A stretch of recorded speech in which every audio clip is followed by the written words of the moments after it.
Thank you, everybody, for coming to join us and watching us on this video blog for the Carr Cunningham storage team. We're sitting here with Duke Dennis, who's a director with Marcus and Millichap Capital Corporation, works here in the Fort Worth and also in our Dallas office as part of the team that serves as mortgage brokers for the entire state of Texas and has been helping the Carr Cunningham team for years with our storage business. Again, thank you, Duke, for being here. And what we would like to start off with, I think, as a conversation is give us a little insight into your team, what the team architecture is like, how much business you do, how much storage falls within that framework of overall business, and then perhaps give us a little short-term history of kind of where we were, where we are, where you think we're going in terms of rates and loan conditions and that kind of thing. Mm-hmm. So Marcus and Millichap Capital Corporation as a team within Dallas is actually the largest unit for Marcus and Millichap Capital Corporation within the country. We have, I think, about 35 people across the state. That includes an office in Houston, Austin, and the ones here in DFW. With that said, the team as a total within Texas does about $2 billion a year in financings.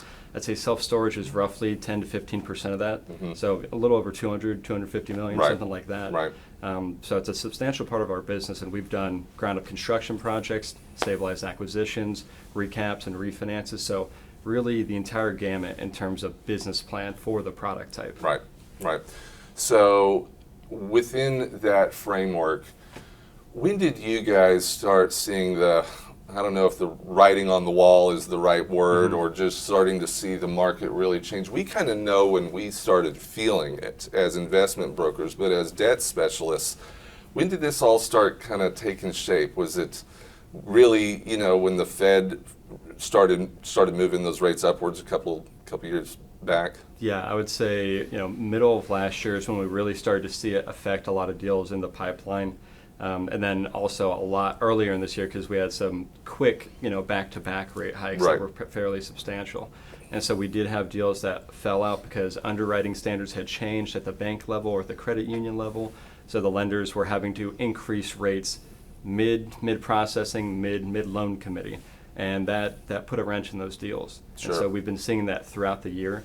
With that said, deals have still been getting done, but it's very situational. It's what's motivating that borrower. Is there something motivating that lender? And so you have to get into the story of that deal to understand, is this something that's going to make today or something that could wait because of rates? Give us a baseline. I know this is a big blanket statement. There's about 13 different asterisks you could put by it, but give us a sense of where we were with rates, LTVs, mm-hmm. DSCRs, debt yields if you need to, but just the general metrics that what lender would look at 2 years ago, 3 years ago, before this market started really becoming a force and a change.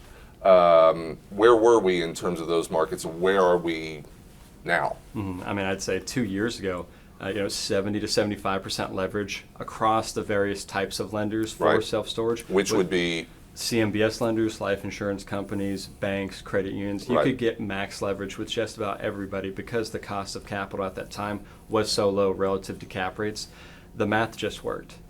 Now you're seeing, really, hopefully 50 to 60% leverage, sometimes 65 if there's a little bit of room in the business plan to allow for an increase in revenue, mm-hmm. Top line. And so some lenders are willing to inch up or maybe have some kind of future funding tied to performance metrics. But I'd say DSCRs have stayed relatively the same. It's just that equation has the cost of capital figured into it. So as that's moved, unfortunately, it's moved what that number really means, although the metric or the ratio has stayed the same, if right. that makes sense. Right. 2.5, 3 years ago, it wasn't uncommon to get a construction loan. Like I procured one for a client who was developing storage in Arizona. We had a floating rate construction loan at 3.5. And that's floated up since because right. it was floating rate, and it's now near 9. Right. And he's looking to refinance as a result. That 6 to 7 to 8 year period in the past, mm-hmm. that's more of the anomaly yes. than it is the norm, right? I mean, I was sitting in a multifamily conference yesterday where there were several gentlemen who had been in the business for 30 years saying 7, 8, 9% the deal. They've always underwritten to those metrics, and the last several years they just haven't gotten deals done because they said the deals didn't underwrite. But they said that's what they felt like kind of normalized interest right. rates would be or should be. And so now they're starting to get back into the game, but That's a certain level of discipline for a certain type of borrower. How is the lending market viewing self-storage right now as compared to other asset classes at kind of a big high level in terms of perhaps its attractiveness as an operating business? I would say, the last decade as we've had this run up, it's become more of an institutionalized asset. So that to say more investors are getting in, more lenders are getting in. Wall Street the last several years has been starting to get in via CMBS loans. Sure. And so, we just did, I think the middle of last year, about a $35 million refinance for a client via CMBS execution. And the lenders were fighting, tooth and nail to win that loan. Right. Because now they've realized, oh my gosh, this asset type is so safe. It's, I think Warren Buffett or somebody said it should trade on par with multifamily because of how sticky it is. Okay. And, we've seen cap rates get into the 5s and Sure. the 6s the last couple of years. And lenders are reacting to it with that level of safety and security. The underwriting is not as tight as multifamily, but it's approaching that. And so more people have been getting in and lending on it and been happy to. They've really wanted to round out their allocations. The self-storage conference here in Fort Worth a few weeks ago, there were a bunch of institutional operators who had large exposure in Texas saying, okay, even with what little slowdown we've had in the market at large, our occupancies have dropped from either 95 to 93%. Another gentleman said 93 to 91, whereas historically, whether it's an underwriting standard or an appraisal standard, we always thought like 80 to 85% Sure. was stabilized. When they're slowing down, they're still well in excess of that, and they're saying we're undersupplied relative to the amount of housing that we still have coming online, at least here in Texas. So it seems like it's a fairly safe bet at this point in the market, but also the evolution of the product, like you were saying. Now we have climate-controlled storage, so that people can further preserve their items or their stuff, and they're willing to pay more for that. That's exactly right. One of the things about Texas is that our, the population growth and employment and all these numbers that at a big macro level make Texas so attractive has traditionally yielded a development boom, a speculative development boom that would take storage out to the outskirts of the metropolitan areas, right? And it would cause a little temporary pain for those in that airspace in that competitive trade area. One of the things, however, that we've seen recently is some of that normal development, speculative development, has been curtailed as a result of the lending environment. And there's a kind of double-edged sword, so to speak, or a flip side to that coin that is actually could be very positive for our market from a storage operationally, because we don't have as many new development deals in the pipeline. Is development financing, construction financing, being viewed any differently at a dollar-for-dollar basis than acquisition financing right now? Is it viewed as inherently more risky or less, or will they underwrite the sponsor more specifically than they would otherwise? I'd say the dynamics we're seeing in the lending market, specifically towards construction, is that a lot of these lenders, they have loans that they were hoping to roll off their books, that were going to mature, and that they were going to be refinanced and moved on. They have not quite yet, so there's kind of a backlog of inventory of construction loans that lenders are still holding. So the capacity they thought they were going to have to put out more money has not been there. But separately, because of the cost of capital, and generally I'd say the yield on cost that developers are building into, depending on market and location, could be 7 to 9% for self-storage. Right. But when your cost of capital, again, if you're going with a prime-based lender, is somewhere between 8 and 9, your cost of capital equates to your cap rate. That's not good math if you're a developer. Right. And so those couple of factors means there's been less money available for construction loans, but also less developers wanting to do those projects because they're not as profitable as they once were. Sure. So that's caused a bit of a slowing in the construction side of things. One of the things that's interesting about our market across the country has been that there's been a lot of consolidation that's occurred. Yes. Right? We've had Brookfield, Blackstone, KKR, Life Storage, and Extra merging. There's a tremendous amount of consolidation that on the surface feels like a big, colossal, almost tectonic shift, in the marketplace. When in reality, the amount of non-institutionally owned product that exists throughout the entire country, I think has gone from 81 to 82%, maybe down to 78%. Okay, so the vast majority, despite all of these big deals, the vast majority of the self-storage facilities that are owned throughout the country, and this is certainly true in Texas, remains non-institutional in its very nature. What are the differences in the lending environment that would impact somebody like an institution where they would have access, in theory, to debt of a certain type that perhaps non-institutional owners wouldn't have access to? Where is the funding coming from for the majority of our owners in the marketplace today? So to the institutional groups, whether they're publicly traded, that's the equity Right. markets, the larger private institutions, I'd say they probably had access to lines of credit or some kind of warehouse lines that in the last couple of years have dried up. And so their buying capacity is probably down as a result of that, because a lot of that stuff was floating rate. In terms of the other 80% of the market, which is the highly fractionalized, mom and pop owners, they're probably buying from the local bank, the local credit union, somebody who's in the state that they live in, where the asset's also located. And just with the run up in rates, that's made it harder for their deals to fund, but also that maturity issue I was outlining, where loans are just not getting refinanced as quickly as we thought they were. That's drying up capacity for those same buyers and owners to either refinance or to undertake new acquisitions. We had as a source, a pool of sources prior to the run-up in rates and this new environment that we're at. We would generally, as brokers, look at conduit debt, CMBS markets, life insurance, bank and credit unions, okay, for privately held owners. Whether they be mom and pop or just non-institutional, privately held regional operators.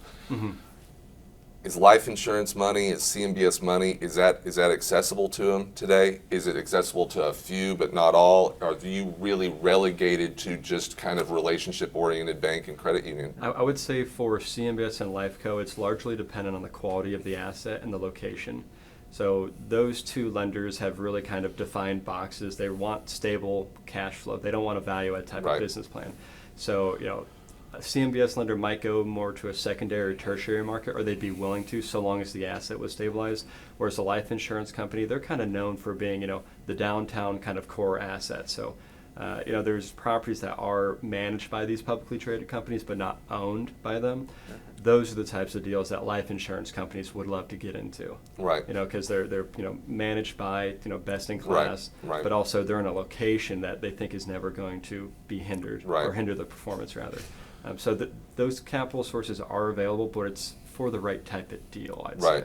So if they're not available, do the sponsor qualifications then for bank and credit unions become the primary focal point for those lenders who are willing to do the deals? Are they going to be more focused on who the sponsor is as opposed to the location, or are they just a little bit more accepting of less than primary main locations in general? I would say a borrower can overcome a lot of issues with the deal in the bank size, because there's other things that play, like the banking relationship with that borrower. Right now, lenders need liquidity. And so that means a depository relationship.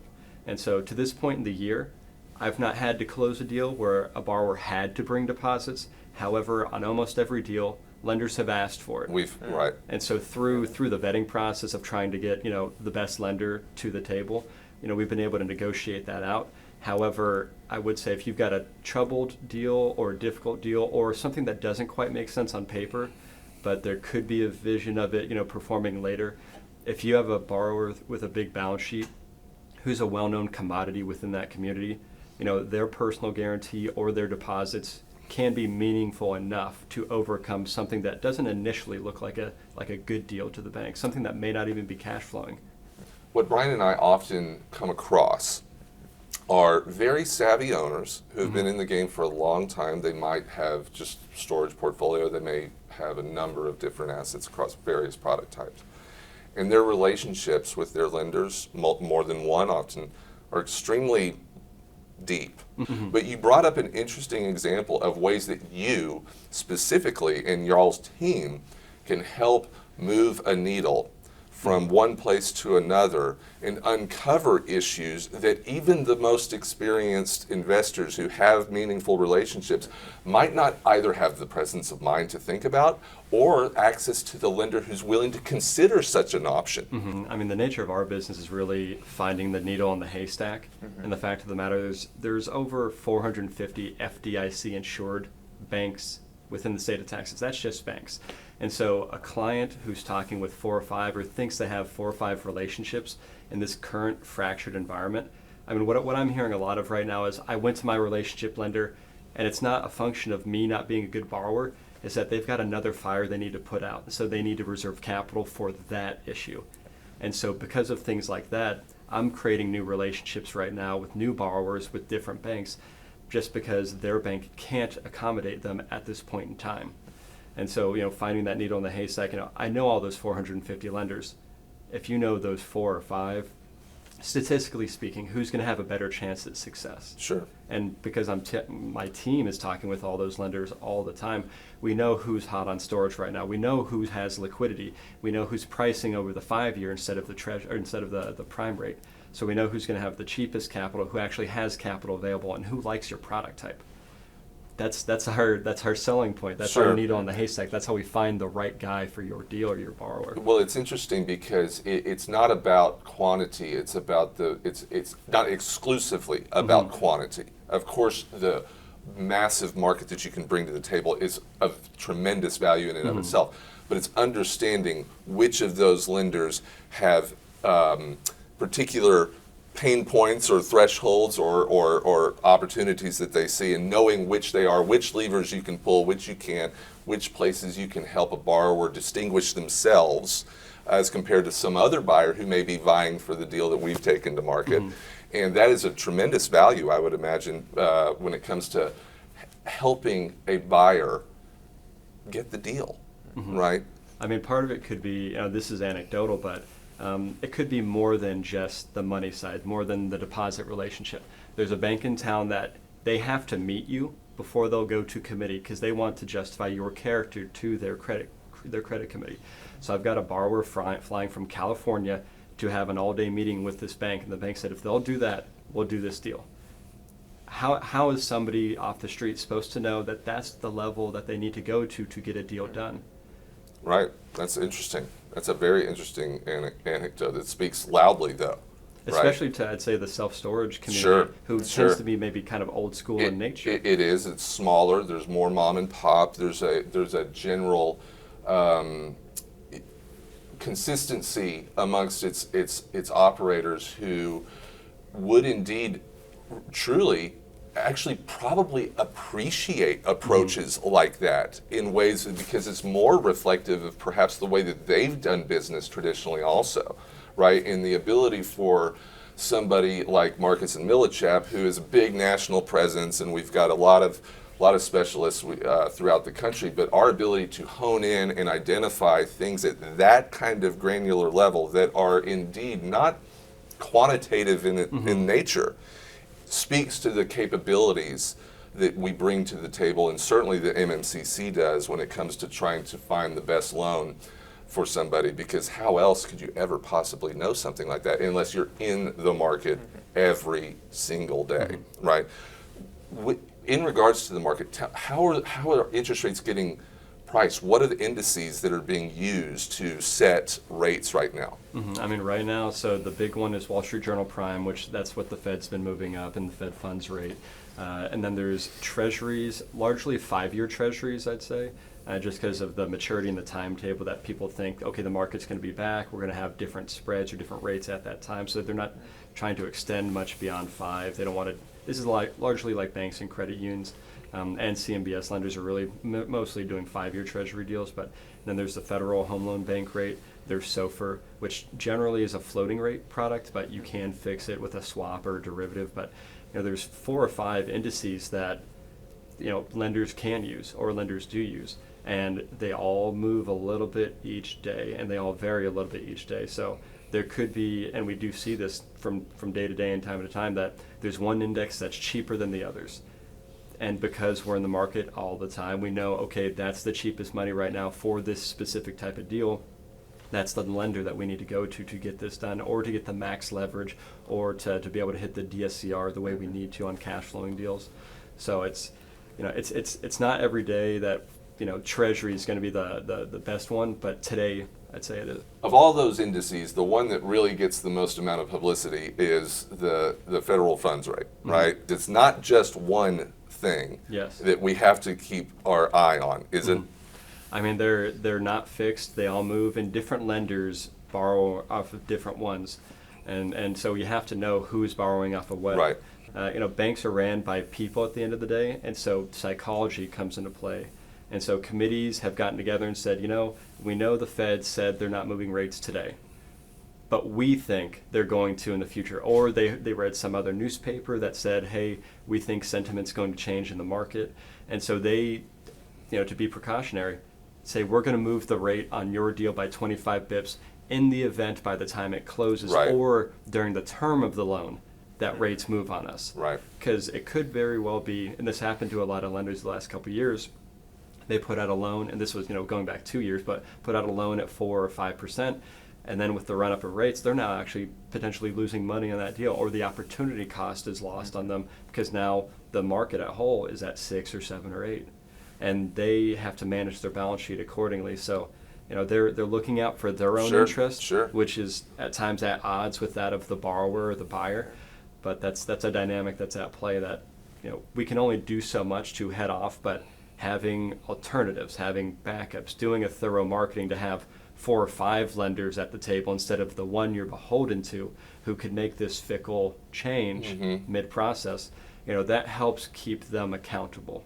And so that's part of your marketing process when you're marketing to sale, you having multiple offers at the table.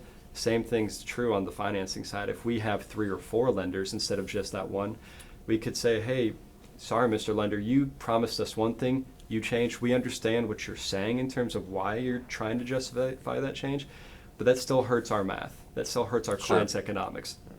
They have investors, if it's a syndication or if it's a fund, and they have a fiduciary to get the best deal for those investors. And so I'm sorry, but we have to switch, but you can only make that switch if you have the optionality to do so. That's a good point. Yeah. And I was experiencing that. Just it seems with the lack of liquidity, banks are being more selective on which deals they're doing, the borrowers, and all of that.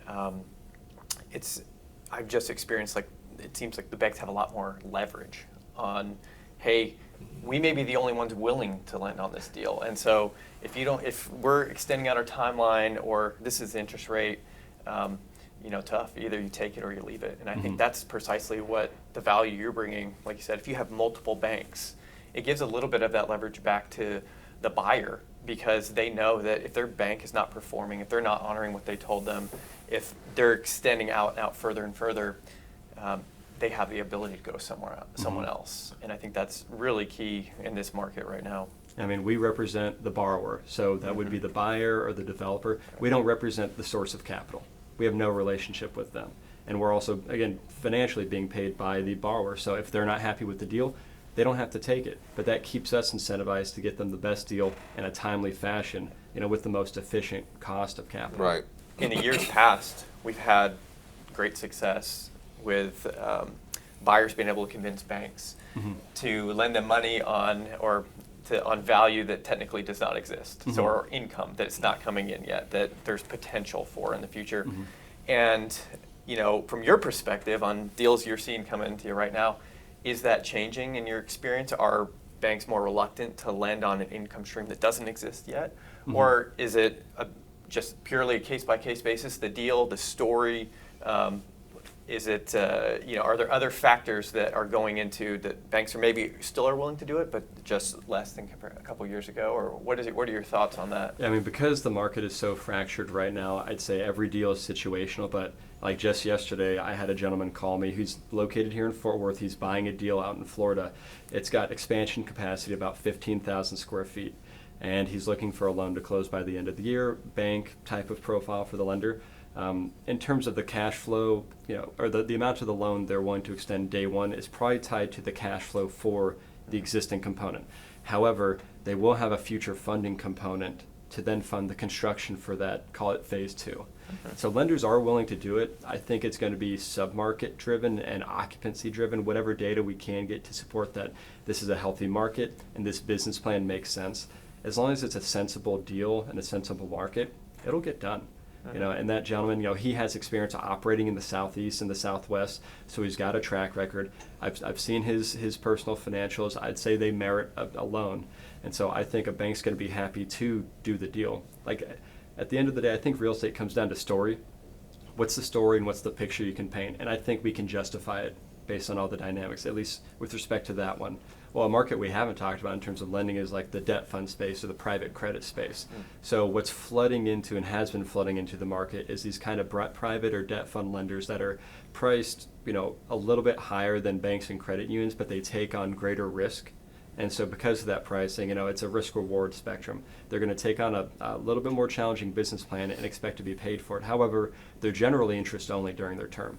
And so a lease-up play. Or, I've got a couple clients, actually we've got a shared client who needs ground-up construction financing, and leverage is the thing that's been holding him back because he has a profile of deal that he usually does, but with banks pulling back, he's got a little bit of a gap that needs to be filled. And so debt fund lenders are willing to extend extra credit and go a little bit higher in the capital stack than the bank or the credit union market would. And so we're seeing more sophisticated capital buying this as an asset type and being willing to fund these different business plans of lease-up plays or even ground-up construction right now at leverage points between, I've got term sheets at 70 and 75% loan to cost. I'd call it a blended rate. There's a piece of mezz or some kind of component like that where the all-in coupon is around about 10%, which in this environment is fairly attractive when you're getting that high up the leverage curve. And what do you think the term on something like that is? This just a stopgap for a lease-up period? Between 2 and 5 years. It depends on how you structure it because interest carry then becomes a large component of the budget to get it to stabilization. But I'd say generally it's going to be 2 to 3 years on a primary term, and then you can pay for extensions if you need them. But with how healthy we see self-storage to be, I don't know that it's going to take. Historically we would say storage took like 3 years to lease up post-construction. I've been seeing 12 months, 18 months, 24 months, and lenders really, they like that change in the dynamic because it makes deals easier to underwrite and pencil when you can shrink down the interest carry line item for those transitional business plans. Do you think that that's changed at all, though, with the current environment? Lenders like certainty, so if there's a very uncertain plan, they're going to give different terms to that because they're going to say it's a riskier plan. But I would tell you the deals we're working on in those submarkets, I've reached out to national relationships, appraisers specifically, to validate what things are leasing up quickly or what submarkets are strong. And so it is becoming a pretty big focal point. Like we've had several meetings with the heads of credit and the heads of committees to convey, hey, a lot of times these debt funds are on the East and West Coast. They don't necessarily have the local knowledge, to understand what these submarkets are doing.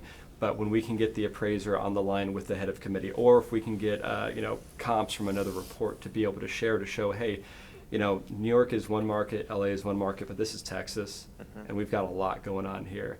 And so we've been able to get over that hurdle to inch up leverage or to lower a rate or to get additional term if we want it or need it. So I'd say it's a conversation that needs to be had. It's not a yes, it's not a no, it's a how. It's pretty common for lenders on completely unrelated deals to call us up and say, hey, what are you seeing? Or, hey, I know you just closed this. Can you tell me some about that? Because I need to prove up to my credit committee. So, our relationships with the capital sources extends beyond just one deal because we tend to do multiple deals with different lenders over the course of 5, 10, 15 years. So there are loan officers who have been in the business for 20, 30 years that I've known, half my career now. And because of that, they come to me or I come to them when I have a specific question. And it's not necessarily tied to that deal, but it's helpful to them. And because of that, they're willing to pick up my phone or my phone call and listen to me when my deal's in front of them, probably more so than just what could be a one-off borrower or what would appear to be a one-off borrower. So Duke, we've had a pretty big ask spread between what sellers want and what buyers are willing to pay over the last couple of years. And a lot of deals we've gotten done this year is sellers are offering to finance the deal at interest rates much lower than what they can get in the market right now. Now, a question I would ask you is structure-wise, can you expand on first position, second position on how that works as far as the financing? If a seller was to offer financing, if you were getting bank financing as well, or how would that work together? It sounds like you're saying like seller carry, seller financing, that kind of structure. And so, I mean, at the end of the day, I'm an advisor, so even if I'm not doing the senior debt, I know we've had several conversations, especially in the last few weeks, where we're saying, how does this math work? How does the lender get comfortable? First and foremost, the senior lender, it's usually in the title, senior lender, they have to have the first lien position. And so anybody or any money that's coming after that is going to be in either second lien or kind of a soft second position, maybe not with a hard pay or something like that. But we can run the math and the models to show, hey, here's what the rate needs to be on the seller carry, and here's what the rate is on the senior. So let's run the math to see. Usually a sponsor's telling me, Duke, I've got to make a certain amount a month. If we can get to that, we can figure this deal out. And so we can run the math to see, hey, this is what the seller carry needs to be structured as. If there's a current pay, if there's a catch up later, if there's just something that they can do today from an interest rate, being under market to get to the price that seller wants. Have banks been more reluctant to do that, or been pretty open to? A lot of times the way we pitch it or phrase it is that the seller is selling, but they're going to reinvest a portion of their proceeds into this deal that they're selling because they believe in the sponsor of this business plan so much. And a lot of times when a seller or when a bank hears, hey, the seller's staying in the deal, that's a big vote of confidence for them because that's still money that is potentially at risk. And so they generally like to see that. And a lot of times we say our services are debt, equity, and advisory because a lot of times a client will walk in saying or thinking they want one thing when they haven't been in the capital markets. And they're just, unfortunately, ignorant to the fact of the matter or what the variables are in that particular situation. So most of my conversations this year have been saying, hey, this doesn't make sense to move forward with, whether from a refinance perspective or from a development perspective. Those are a lot of what we work on, but this year we've seen those take a dive, and we've been telling clients, hey, it might be better to wait, or I would probably reconsider this because of the yield you're building into with today's interest rates. And so a lot of deals we have been doing this year have been a result of those consultative kind of, introductory calls, and we do, introductory kind of underwritings where somebody will send me something that they think they want to get refinanced or that they think they want to buy. And I'll run the math to tell them based on the risk profile of the deal, based on the location, based on your profile as a borrower after we can dig into the personal financials. This is what I think the best financing is available for you today. And today wasn't yesterday, and it's not the day before. So we're constantly having to churn through those and provide basically free advice. But it's paid off handily. At a mechanical level, what does it look like for an owner who wants to reach out to you, whether that be initially through us or whether it just be directly through you to begin with, and they say, hey, I'm looking to do X, Y, or Z. What do you need from them? What are the steps at a logistical level to start beginning to have that conversation in a meaningful way? Yeah, I'd say, if it's an asset they own, probably a trailing 12-month P&L, a rent roll, and if there's some kind of business plan they want to enact to expand operations, maybe a pro forma for that and the cost or budget associated with that. Separately, probably a personal financial statement. With those 2 or 3 things, I have enough data to do the math to come back to say, hey, this is what the cash flow is telling me relative to rates, or this is what capital is telling me can get done with this profile of deal. So it's really not that many things. It's actually not that much more than you guys would get for a BOV to do a sales analysis. Is there a rule of thumb about, it takes time to have these conversations, and it takes time to go from the first conversation into loan app and closing the loan. At what point in time do lenders lock the rate? Lock the rate, that varies by the type of lender. So, banks, they could lock it at term sheet. CMBS could lock it at term sheet. I'd say it generally depends Which means by extension, in other words, at the beginning, more or less. At the beginning, or say maybe halfway through the process. Right. But also there's usually an expiration to it. So if you don't move, or if you're not providing the information for them to go to committee in a timely fashion, you could lose that rate. It doesn't last forever. It doesn't last forever. So in this environment, especially, we've been advising people move as fast as possible because we know, at least up to this point, we've had 2 pauses the last couple of Fed meetings, but up to this point, we knew the narrative was rates are going up. 30 and 45 days you need to anticipate. Right. And so, it could very well be at, signing of term sheet. It could be at committee loan app approval. could be signing of a loan app, or it could be 3 to 5 days before closing. It depends on the type of lender. I would say everybody in the spectrum, there's some who do it and there's some who don't. So it's finding that guy who will commit to a good rate early on. So it behooves you, as the borrower, to have your ducks in a row at the beginning from a documentation standpoint, I would imagine. Absolutely, and for us on the financing side, that means tax returns. And a lot of your borrowers are sophisticated investors who are in many different deals with many different partners. If those same partners are signing on the note, say, for a specific loan, their tax returns are going to be in this deal too. And so, I mean, really having your accountant be your best friend. I mean, a lot of times actually we dialogue with accountants so they know who we are representing the borrower for the sake of the quick transference of tax returns, whether it be personal, business, K-1s, and we need all of them. That's interesting. To what extent has the robust nature of the documentation, or lack thereof, changed since the 2019 through 2021? Has it always, so we know that the lending market is more conservative in general in many ways, but is that amount of documentation that you just described, has that also gotten bigger? I'd say the amount of documentation hasn't changed. However, 2 years ago, 3 years ago, there seemed to be a more cavalier attitude towards, we'll get it later. We'll get it later. We'll as long as we can document it. Don't bank on that now. Today, we're seeing loan application and loan committee held up by a single K-1 that's not been had. And so knowing that that's the attitude we've gotten to as funding and lending has slowed, they're just being more meticulous. Right. I think a lot of lenders are being scrutinized by the FDIC with their allocations and the ratios and their level of documentation. The Fed could come in and say, hey, we need to pull, they'll just pull a random loan file. If they don't have all the papers tied to that and they have to update it either quarterly or biannually, they could get their hands slapped. From a financial perspective, which is not a great day for them. So it would behoove you, Mr. Borrower. I know that you were college roommates with Jim down at the credit union, and I know that y'all have done business together for 25 years. But I beg you not to fail to consider the possibility that what was normal back then in today's market, you will indeed need to be prepared to dot a lot more I's and cross a lot more T's. It's not a byproduct of the nature of the relationship itself deteriorating. It's just the cards that they've been dealt also based on the responsibilities that they have to their fiduciaries. I mean, the lender's a partner in the deal. When you think about it, if they're giving a 60% loan to cost of the loan, they have the most exposure on that deal. They have 60 cents in the dollar going into that deal.